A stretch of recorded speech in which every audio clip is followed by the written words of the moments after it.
Dans un futur proche, où la technologie permet de vivre indéfiniment, Ad Vitam nous plonge dans une réalité troublante.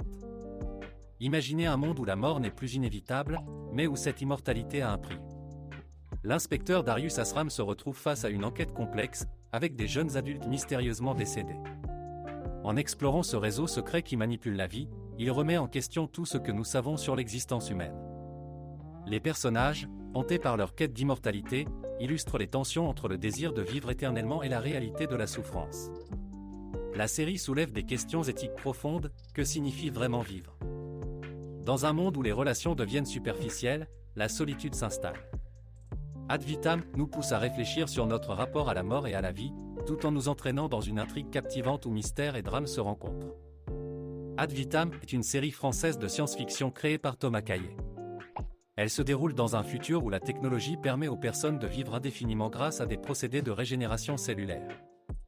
L'intrigue suit un enquêteur, Darius, qui est appelé à élucider une série de suicides mystérieux parmi les jeunes, un phénomène inattendu dans cette société immortelle.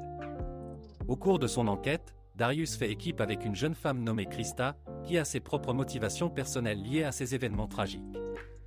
Ils découvrent ensemble des vérités dérangeantes sur l'immortalité et la manière dont elle affecte les relations humaines et la société dans son ensemble.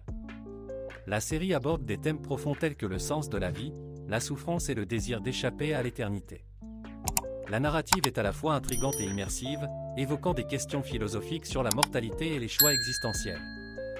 Ad Vitam est une exploration captivante des implications de l'immortalité sur l'être humain et le tissu social. Ad Vitam est une série française de science-fiction qui explore les implications éthiques et sociales de l'immortalité. Située dans un futur proche où la technologie a permis de surmonter la mort par des méthodes avancées de régénération cellulaire, la série aborde des questions cruciales sur la nature de la vie, la mort et ce que cela signifie d'être humain. L'histoire commence dans un monde où la jeunesse et l'immortalité sont non seulement accessibles, mais également normalisées. Tout semble parfait en surface, les gens vivent très longtemps et la mort naturelle est devenue une notion du passé. Cependant, cette utopie ne manque pas de problèmes. Un nouveau phénomène inquiétant émerge, une série de suicides chez les jeunes, un acte qui défie la logique de la société immortelle. Darius, le protagoniste, un enquêteur un peu cynique, est recruté pour enquêter sur ces suicides. Darius est un personnage complexe, souvent tiraillé entre son devoir et son questionnement sur le sens de la vie et de l'immortalité. En tant qu'enquêteur, il est confronté à des situations qui l'obligent à remettre en question ses propres croyances sur la vie et la mort. Krista, une jeune femme qui devient sa partenaire d'enquête. Elle a ses propres raisons de s'intéresser à ces événements tragiques, elle a perdu des amis dans ses suicides. Krista incarne un contraste entre l'optimisme à propos de l'immortalité et le désespoir que cela peut engendrer.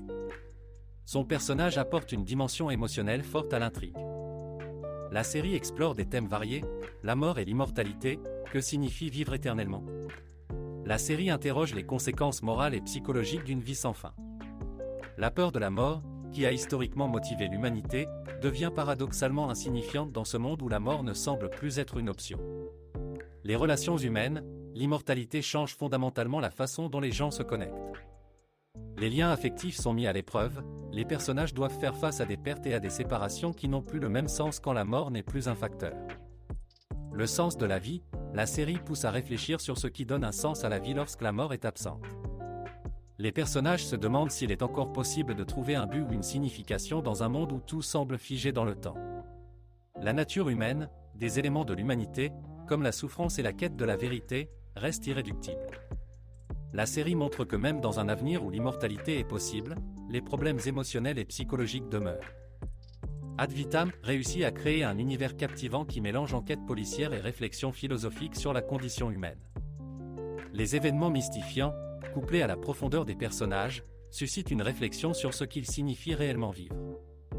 La série pose des questions essentielles qui résonnent avec les craintes contemporaines liées à l'évolution de la science et des technologies. En somme, Ad Vitam se présente non seulement comme un divertissement, mais aussi comme une œuvre engageante qui invite à penser à notre rapport à la vie, à la mort, et à ce qui nous rend humains.